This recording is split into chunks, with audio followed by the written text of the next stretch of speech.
At 11:34 a.m. on a Tuesday in mid-March, inside a private conference room 3 blocks from the Capitol, a coalition document was passed across a mahogany table that contained 47 names. Those names represented Republican leaders who had privately agreed to support a legislative path that directly contradicted the public position of Donald Trump. There's an old proverb in governance that I've never forgotten, loyalty ends where liability begins. What unfolded in the weeks that followed wasn't just political theater, it was a structural fracture in the architecture of power itself. The cameras weren't there. The press didn't know. But the decision had already been made. Stay to the end, because what happened next revealed something most people still don't understand about how authority collapses from the inside. I've watched markets long enough to know that when confidence breaks, it breaks fast. But institutions are different, they fracture slowly, then all at once. The Republican Party, under the gravitational pull of Donald Trump since 2016, had operated with a peculiar internal contract, absolute loyalty in exchange for electoral survival. For 8 years, that contract held. But by early 2025, that contract was being quietly rewritten, not in public speeches or press conferences, but in private rooms, encrypted messages, and donor calls that left no paper trail. The question most people are asking is, why now? The better question is, what changed in the incentive structure that made betrayal more profitable than loyalty? And an even deeper question, who benefits when the center cannot hold? Let's trace how we got here, because the answer isn't about personality. It's about risk, reward, and the mathematics of political survival. Let me introduce you to the players, not by title, but by motive. Because in moments like this, understanding incentives is more important than understanding ideology. First, the survivors, Senate Republicans in purple states facing 2026 elections. Their risk profile had shifted. Trump's endorsement no longer guaranteed victory. In some districts, it had become a liability. Polling showed that suburban voters, particularly women over 40, were moving away from Trump-aligned candidates at accelerating rates. Second, the institutionalists, figures like Mitch McConnell and a handful of veteran lawmakers who viewed Trump as a temporary vehicle, not a permanent ideology. They were waiting for an exit ramp. They had survived Nixon, Bush, and Reagan. They knew how to outlast disruption. Third, the pragmatists, members of the House Freedom Caucus who had built their brands on Trump's momentum but were now watching polling data that suggested the base was fragmenting. These weren't moderates. These were opportunists who recognized that loyalty without return is simply bad investment strategy. Fourth, the donors, the billionaire-class funders who had tolerated Trump's chaos as long as they got tax cuts and deregulation. But by 2025, the chaos had become the product. And chaos doesn't scale. And finally, Trump himself, operating under the assumption that loyalty was still binding, unaware that the terms had already been renegotiated behind closed doors. In finance, we call this counterparty risk, the danger that the other side of your deal no longer benefits from keeping it. Delay is currency, and they were buying time. The moment loyalty becomes a liability, it stops being loyalty. It becomes a hedge position. And in politics, as in markets, hedging is the first sign that the trade is about to reverse. Let me explain something I learned decades ago in boardrooms and shareholder meetings. Trust isn't emotional, it's transactional. It operates like credit in a market. You borrow it, you spend it, and when it runs out, your ability to operate collapses overnight. Political parties function the same way. Trump built his influence on a trust economy that worked as long as 3 conditions held. 1. His base remained unified and energized. 2. His endorsements delivered electoral wins. 3. Opposition to him was perceived as political suicide. But by late 2024, cracks were forming in all three pillars. Internal polling showed that Trump's favorability among independents had dropped below 38%. Swing state Republicans were losing races despite his endorsement. And most critically, a new generation of GOP donors was quietly funding candidates who distanced themselves from Trump's rhetoric. Let me give you a specific example. In the 2024 Senate race in Arizona, a Trump-endorsed candidate lost by 4.7 percentage points in a state that Trump himself had won in the primary by double digits. That's not a messaging problem. That's a math problem. When your endorsement becomes a net negative in a general election, your political capital isn't just declining, it's actively destroying value. Markets collapse when confidence does. Governments aren't any different. What the public saw as betrayal was simply a rational response to a shifting balance sheet of political capital. The 47 names on that document weren't traders, they were actuaries. They had calculated the risk of staying versus leaving, and the math had changed. In corporate governance, we call this a solvency test, the moment when the liabilities outweigh the assets, and prudent actors begin preparing for reorganization. That's what this was. Not betrayal. Reorganization. And reorganization always begins in silence, because public announcements trigger panic. Now let me show you what most people didn't see. On March 12, a memo circulated among senior Republican strategists titled Post-2024 Coalition Realignment. It was never meant to be public. The memo was 8 pages long, single-spaced, and authored by a consulting firm that had worked on every Republican presidential campaign since 2008. It contained a single line on page 3 that, when you read it carefully, reveals everything. Electorate fatigue with personality-driven governance has created an opportunity to recenter the party on policy infrastructure rather than individual brand loyalty. So what does that mean?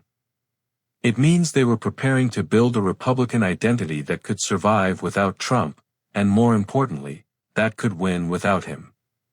The memo listed 11 policy priorities: border security, fiscal restraint, judicial appointments, energy independence, anti-China trade policy, all framed in language that aligned with Trump's 2016 platform but didn't require his active involvement.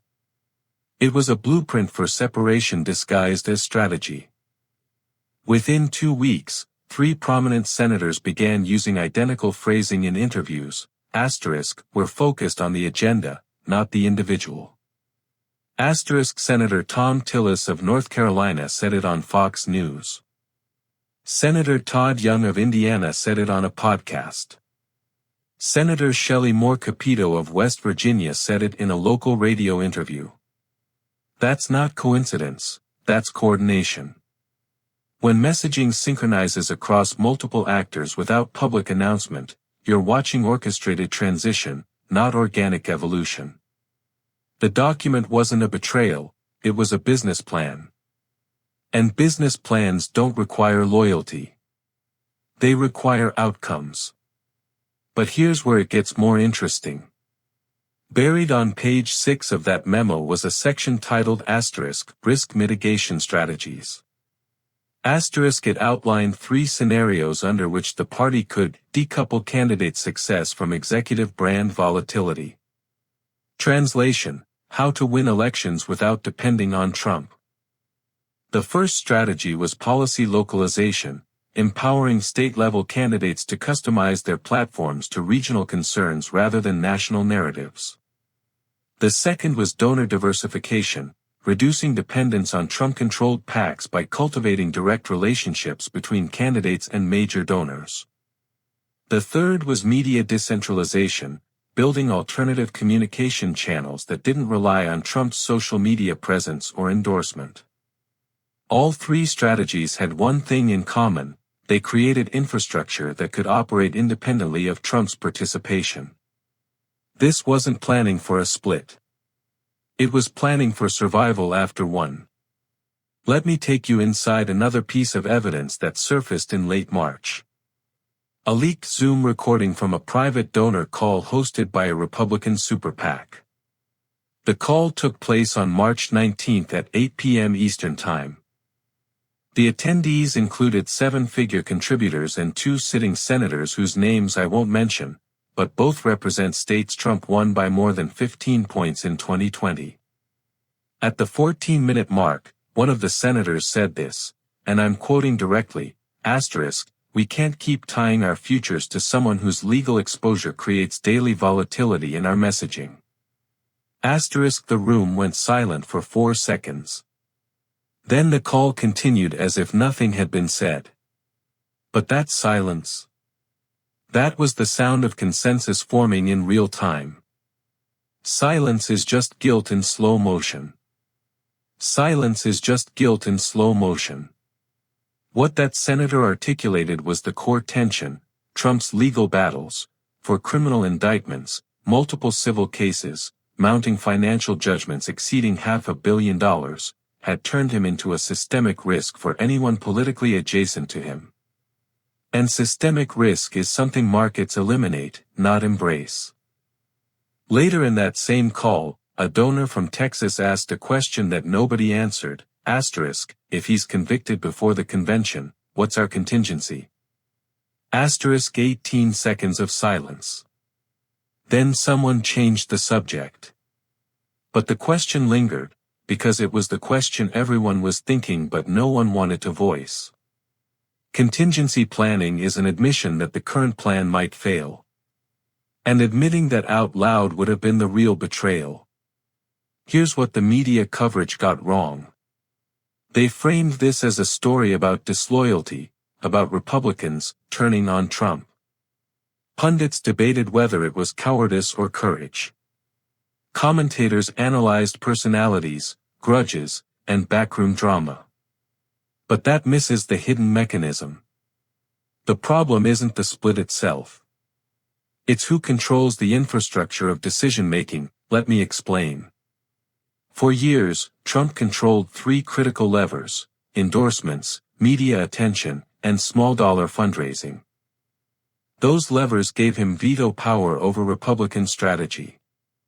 If you crossed Trump, you lost your primary. If you aligned with him, you dominated the news cycle. If you needed money, his email list could raise 7 figures in 48 hours. That's not influence, that's structural control, but by early 2025, all three levers had weakened. His endorsements no longer guaranteed primary victories. In fact, in the 2024 cycle, Trump-endorsed candidates won only 68% of contested primaries, down from 94% in 2022. His media dominance was diluted by legal distractions. Every court appearance, every deposition, every financial disclosure pulled attention away from policy and toward personal drama. And small-dollar donations had plateaued while institutional donors quietly shifted resources toward post-Trump candidates. Let me show you the numbers. In the first quarter of 2025, Trump-affiliated PACs raised $47 million. That sounds like a lot, until you compare it to the $83 million raised by PACs explicitly funding candidates who had distanced themselves from Trump. The bottleneck had moved. Power in political parties doesn't reside with the loudest voice, it resides with whoever controls the funding, the data, and the infrastructure of turnout. And those resources were being quietly reallocated. The problem isn't the delay itself. It's who controls the clock. When the infrastructure shifts, loyalty becomes optional, because the cost of defection drops below the cost of compliance. In markets, we call this a liquidity shift, the moment when capital flows away from an asset not because it's worthless, but because better opportunities exist elsewhere. Trump hadn't become worthless. He'd just stopped being the best investment. Let me walk you through two possible paths from here, because the outcome isn't yet determined. Scenario 1 *, Trump consolidates. If Trump secures early primary victories in Iowa and New Hampshire with decisive margins, let's say 20 points or more, the cost of opposition rises sharply. Dissenters fall back in line. The party recenters around him, and the 2024 playbook repeats in 2028. In this scenario, the 47 names on that coalition document become footnotes, cautionary tales of premature defection. The infrastructure of dissent gets quietly dismantled. Donors return. Messaging unifies. And the split gets rewritten as a temporary disagreement rather than a structural fracture. This is the scenario Trump is betting on. And historically, it's worked for him. Scenario 2 *, the split deepens. If Trump stumbles in early primaries, or if his legal challenges result in a conviction before the convention, the fracture becomes irreversible. The party splits into two factions, MAGA loyalists and institutionalists. Neither faction alone can win a general election. In this scenario, the coalition document becomes a founding charter, the infrastructure for a new Republican identity. MAGA candidates run in safe red districts. Institutionalists run in swing states. And the party effectively becomes two parties operating under one brand, which is just a slow-motion collapse with better marketing. Now here's the part most analysts are missing. There's a third scenario that nobody's talking about publicly but everyone's planning for privately. Scenario 3 * managed transition. Trump remains the symbolic leader but cedes operational control. He endorses a successor, someone younger, less legally encumbered, but ideologically aligned. Think of it as a franchise model. Trump becomes the brand, but someone else runs the business. In this scenario, the coalition doesn't split, it evolves. Trump gets to claim he's still the leader. The institutionalists get to move on. And the party avoids a public civil war. This is the scenario the 47 names are quietly engineering. Because managed transitions preserve value. Hostile splits destroy it. The trigger isn't ideology. It's viability. If the math works, loyalty returns. If it doesn't, loyalty becomes nostalgia. Political parties are like financial institutions, they survive on confidence, and confidence is a threshold function. Once it breaks, recovery isn't gradual. It's binary. Either the brand rebuilds, or it fractures into subsidiaries. And subsidiaries rarely beat the original in market share. Now, some will argue this analysis is overblown. They'll say, Trump has survived worse. He's been counted out before and always comes back. And that's true. I remember when he was given a 2% chance of winning the 2016 primary. I remember when analysts said his campaign was over after the Access Hollywood tape. I remember when he lost the 2020 election and people said his political career was finished. And yet, here we are. But here's the counter, and it's important. Survival in politics, like survival in markets, depends on reserve capacity. Trump's reserve capacity in 2016 was his outsider status. He was untested, unpredictable, and had no political record to defend. Voters could project their hopes onto him because he was a blank slate in governance. In 2020, his reserve was incumbency and a strong pre-pandemic economy. He could point to GDP growth, low unemployment, and judicial appointments. But in 2025, both reserves are depleted. He's no longer an outsider, he's a known quantity with a documented record. Voters have 4 years of governance to evaluate, and opinions are hardened. He's no longer unpredictable, his responses are now algorithmic. You can predict his tweets, his attacks, his defenses. Predictability is the enemy of excitement. And his legal and financial exposure has turned him into a contingent liability for anyone who ties their future to his. They'll call it disloyalty. But disloyalty implies betrayal of principle. This isn't about principle. It's about risk management. Secrecy stops being protection when it starts protecting the powerful. And the powerful, in this case, aren't defending Trump, they're defending their own political survival. That's not betrayal. That's adaptation. And adaptation, in evolution and in markets, is the only reliable survival strategy. Let me share the second principle that governs moments like this. Institutions survive not because of individuals, but because of process. When process is subordinated to personality, the institution becomes fragile. I've seen this in corporate governance more times than I can count. A CEO builds a cult of personality. Decisions flow through them.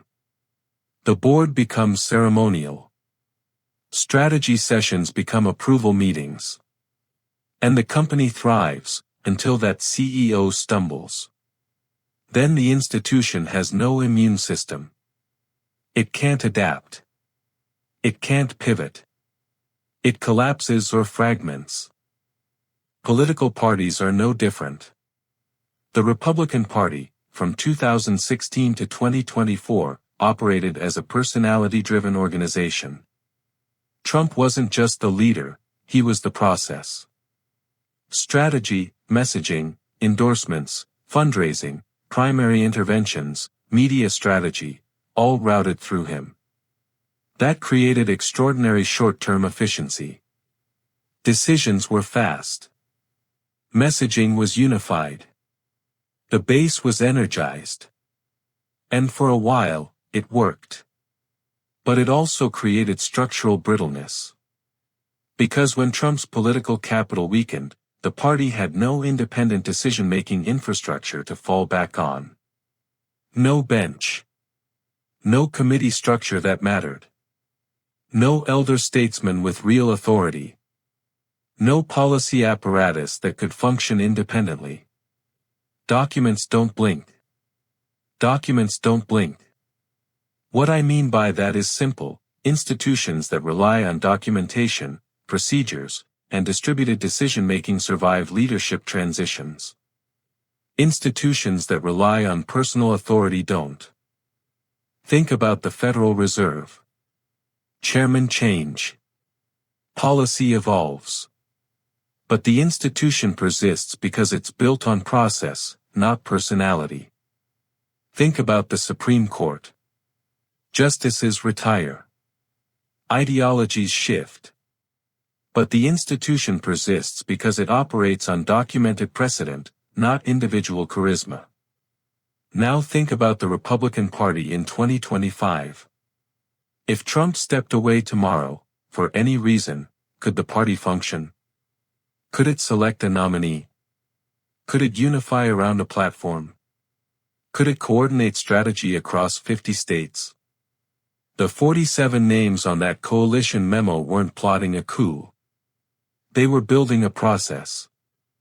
They were creating a decision-making structure that could function independently of Trump's approval, because they had concluded that his approval was no longer a sufficient condition for electoral success.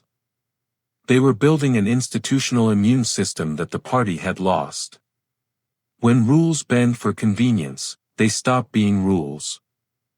They become tools, and tools cut both ways. And here's the deeper point. Trump didn't destroy the Republican Party's institutional process, he inherited a party that had already lost it. By 2016, the GOP establishment had lost credibility with its base. The Tea Party had fractured traditional power structures. Donor influence had eclipsed grassroots energy. Trump didn't break the system. He filled a vacuum. But vacuums don't last. Eventually, structure returns, either by design or by collapse. What we're watching now is the return of structure. The question is whether that structure includes Trump, revolves around him, or replaces him. And the answer to that question will be determined not by loyalty, but by leverage. Now let me show you something that hasn't been widely reported. In February 2025, 3 major Republican donors, 2 from Texas, 1 from Florida, quietly established a new super PAC called Majority Forward. The name is deliberately bland. The mission is anything but. According to its filing with the Federal Election Commission, the PAC's stated purpose is to support Republican candidates committed to governing coalition building and electoral sustainability. That's code. Let me translate. Governing coalition building means working across party lines, something Trump has never done. Electoral sustainability means candidates who can win general elections in swing states, something Trump-endorsed candidates have struggled to do. Within 6 weeks, Majority Forward had raised $34 million. None of it came from small-dollar donors. All of it came from high-net-worth individuals and family offices. And here's the key detail: the PAC's first round of funding went to 7 Republican Senate candidates, and none of them had received Trump's endorsement. That's not random. That's strategic decoupling. In markets, when major investors start funding competitors, it's a signal that they've lost confidence in the incumbent. The same principle applies here. These donors aren't anti-Trump in ideology. They're anti-Trump in risk assessment. They've concluded that investing in Trump-adjacent candidates generates negative expected value. So they're reallocating capital. Money doesn't lie. It moves toward opportunity and away from risk. And the movement of money in early 2025 told a clear story: the smart money was hedging against Trump, not betting on him. Let me go deeper into the mechanism I mentioned earlier. Political power, like financial power, operates on a simple equation: control equals resources times coordination times credibility. Trump's power from 2016 to 2024 was built on maximizing all 3 variables.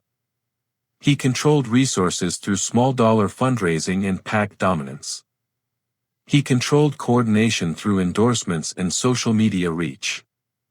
He controlled credibility through his grip on the base and his ability to punish dissenters.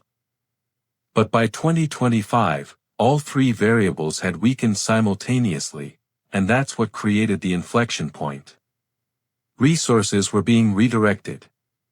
Coordination was fragmenting. Credibility was being questioned. When one variable weakens, you can compensate with the others. When all 3 weaken at once, the equation collapses. And here's the part that makes this irreversible: once credibility drops below a certain threshold, resources and coordination can't restore it. Because credibility is reputational. It's built over time and destroyed in moments. Trump's credibility with swing voters, suburban women, and even segments of his own base had eroded to the point where additional resources and coordination couldn't overcome it. That's not a political judgment. That's a mathematical reality. In finance, we call this reputational insolvency, the point at which no amount of capital injection can restore trust in the brand. Lehman Brothers had cash. They had assets. But they lost credibility, and once that was gone, nothing else mattered.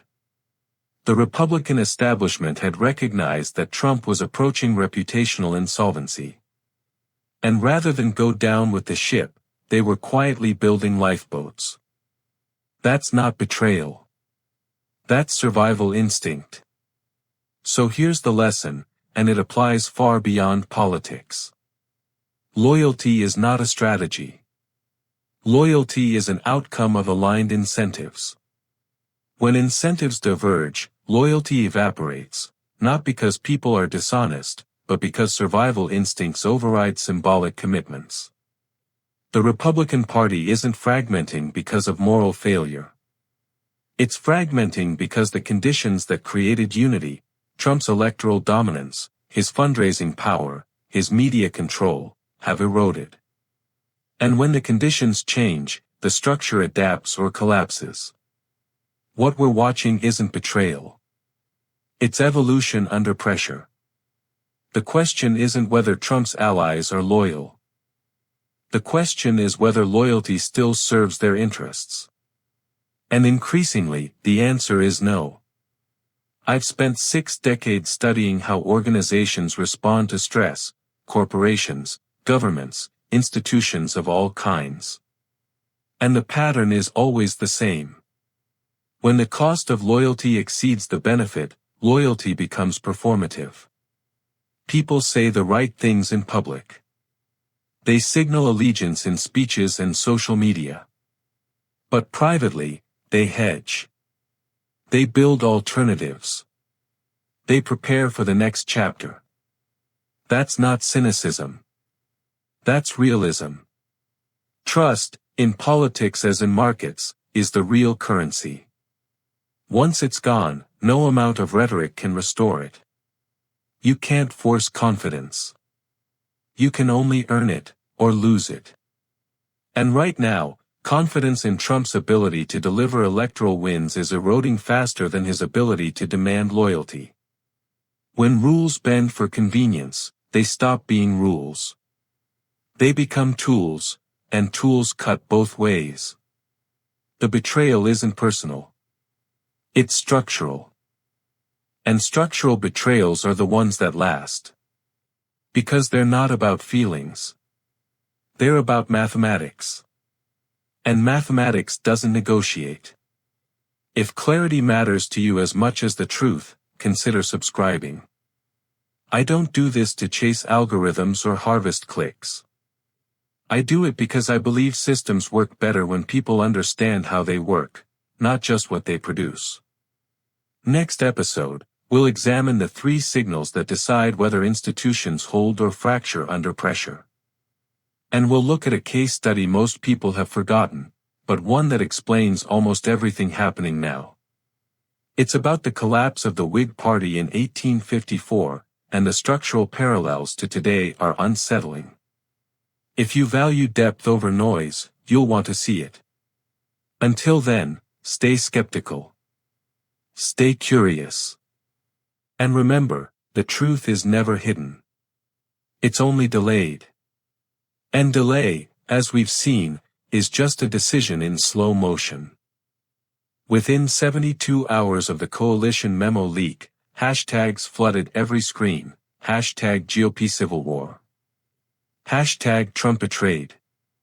Hashtag MAGA split. Cable news ran the story for 11 consecutive days. Pundits debated. Analysts speculated. Social media erupted. But behind the scenes, something quieter was happening. 3 Republican senators quietly met with a bipartisan group of fiscal conservatives to discuss a 2026 legislative agenda that made no mention of Trump. The meeting lasted 90 minutes. No cameras. No press releases. 2 super PACs redirected $18 million away from Trump-aligned candidates and toward what they called electable moderates. The transfers happened over a weekend. No announcements. Just updated FEC filings buried in bureaucratic paperwork. And a private polling firm hired by the RNC delivered a report that used one phrase 14 times, post-Trump viability. The report was never published. But it was circulated to every member of Republican leadership. The noise was loud. But the signal was clear. Let me tell you what happened next, because this is where the story gets even more interesting. On April 3rd, a Republican senator from a deep red state, someone who had been one of Trump's most vocal defenders for 8 years, gave a speech at a regional business summit. In that speech, he used a phrase that no Trump ally had ever used before, the party is bigger than any one person. It was one sentence in a 22-minute speech. The media barely covered it. But within Republican circles, that sentence reverberated like a gunshot in a silent room. Because it wasn't just a statement. It was a signal. A signal that the terms of engagement had changed. A signal that loyalty was no longer unconditional. A signal that the future was being negotiated, and Trump might not be part of it. Within a week, 4 other senators used nearly identical language in separate appearances. Not coordinated through official channels. Not scripted by leadership. But synchronized nonetheless. That's how institutions communicate when they can't speak openly. They don't issue declarations. They send signals. And the signal in early April 2025 was unmistakable. The Republican Party was preparing for a future that didn't require Donald Trump. Not because they hated him. Not because they'd abandoned his ideas. But because they'd concluded that survival required optionality. And optionality requires infrastructure that isn't dependent on a single point of failure. You don't protect democracy by delaying it. You protect it by rebuilding trust in the process, even when the process requires letting go of what no longer works. The truth was never hidden, only delayed. And delay, as I've said before, is just a decision in slow motion. What we're watching now isn't the end of Trump's influence. It might not even be the end of his political career. But it is the end of absolute loyalty as the organizing principle of the Republican Party. And once that principle dies, it never comes back. Because the people who break faith once will always know they can break it again. And the people who watch faith being broken learn that faith is optional. That's the real fracture. Not Trump versus his critics. But certainty versus calculation. And calculation, once it takes root, doesn't leave. It compounds.